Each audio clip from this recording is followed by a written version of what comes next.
My whole life, I've known that I was special. Even as a child, I was the apple of my parents' eye. They showered me with attention, affection, and always made me feel like I was precious. I grew up in a very abusive home.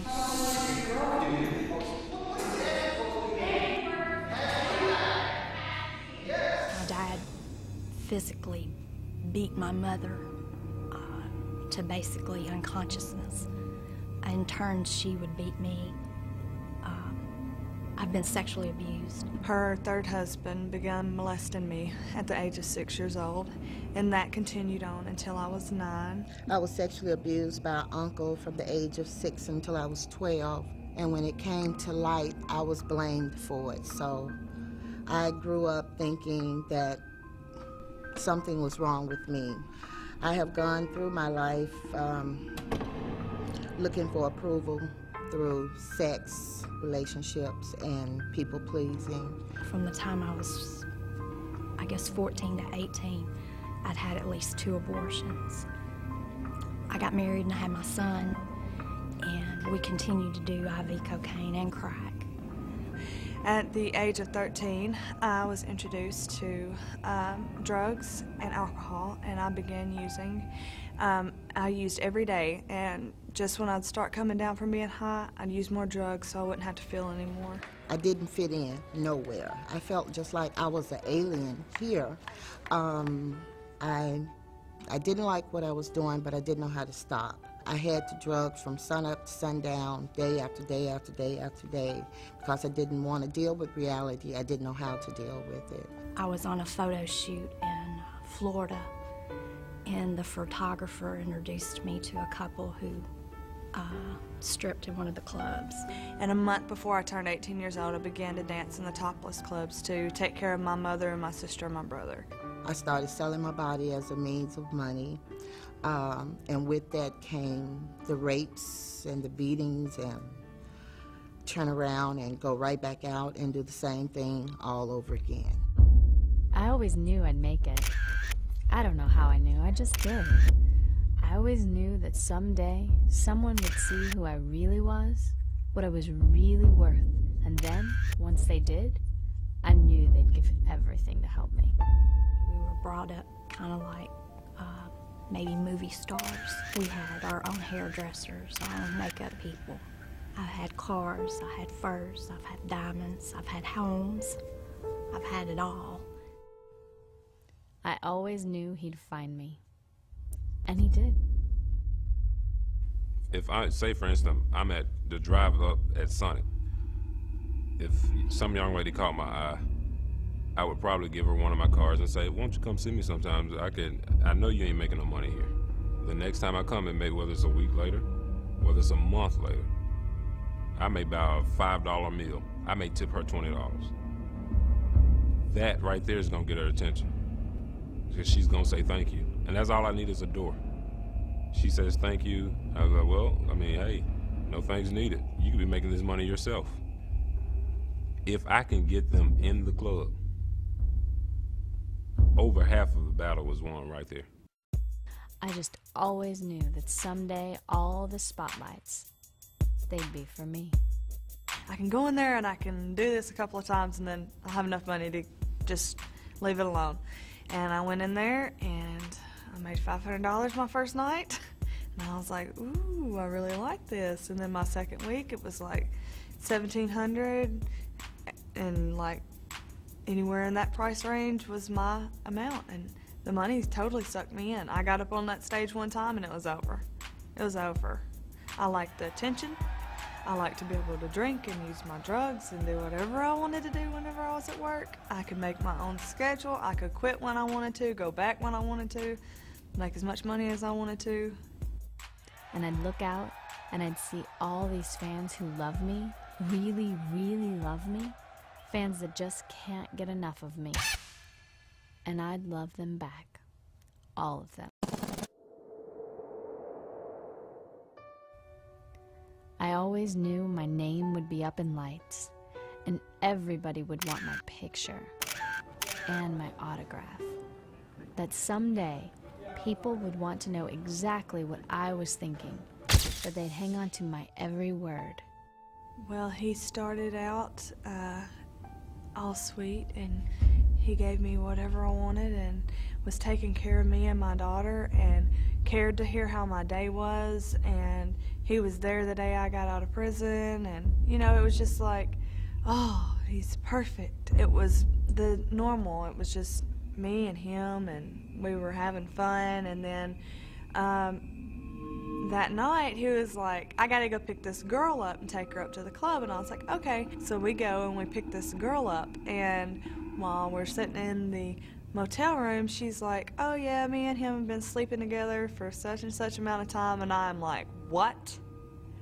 You and him have been what? And she was like, oh, I know it's all about the money and that you're his #1 girl and blah, blah, blah. He went from boyfriend to pimp right then. He said, you know, I am $50,000 in debt with the drug mafia, and I really need to go borrow this money from these Indians, and I need you to help me out with this.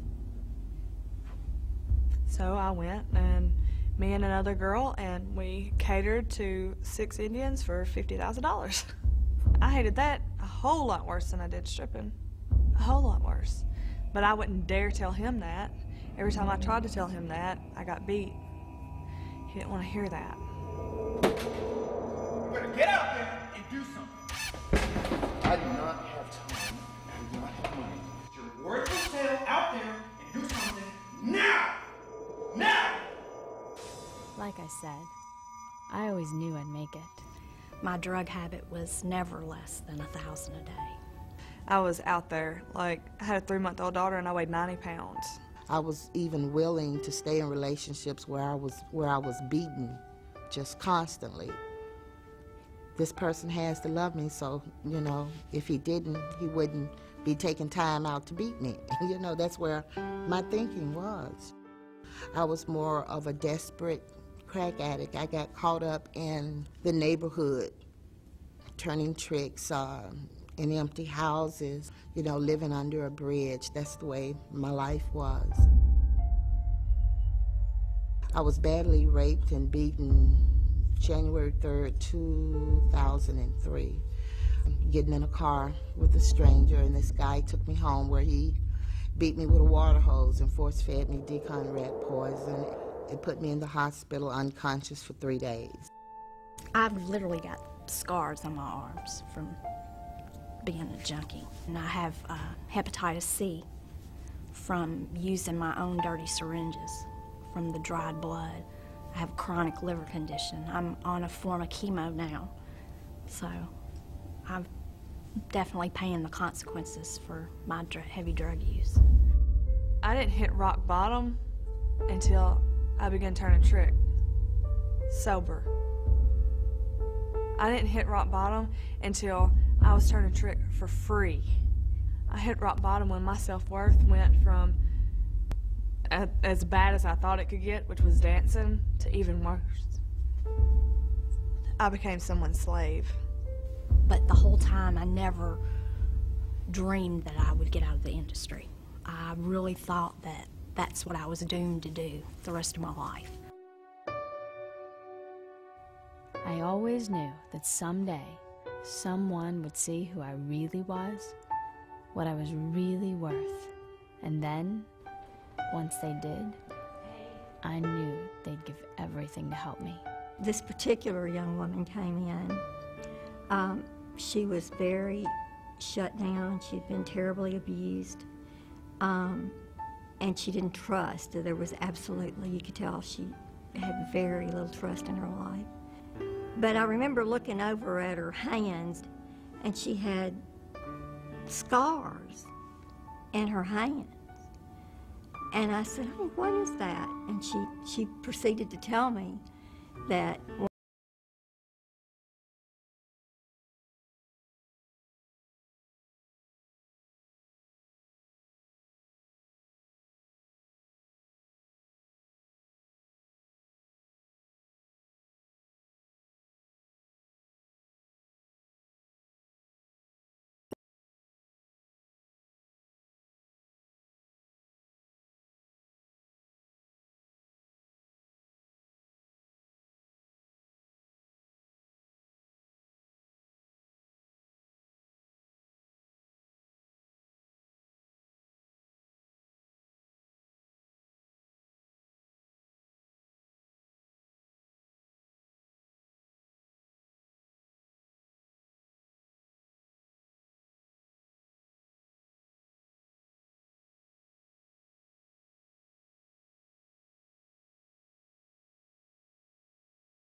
and to make the types of changes that come about in their lives is almost like a miracle.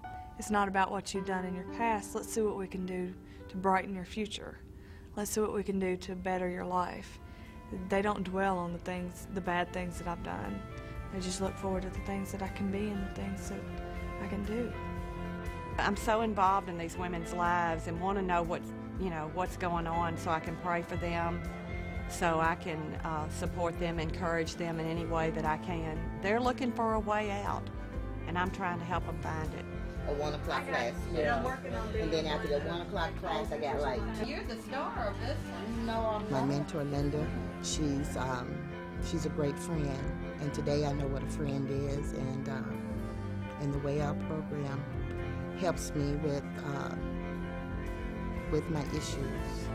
Each one is so special and so got so blasted and broken that as you hear these stories, it's not the stories so much, it's just the sadness in your heart for these women, because when you mentor, you really, really get to know them like almost like a family member, or like a really close friend, or like a daughter sometimes. I guess that's what mentoring is. That's okay. Natural, like I just did. No.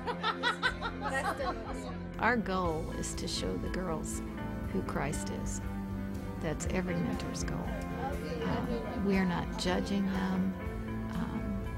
We want to show them the love of Christ, and I think that, gosh, there are very few that don't end up accepting that for themselves, that they really, between the Bible studies and watching the mentors be like Christ to them in terms of giving them unconditional love, they soften and they want that. You almost see a light turn on when those tears well up in their eyes and they realize that they really are loved, and sometimes it's for the very first time.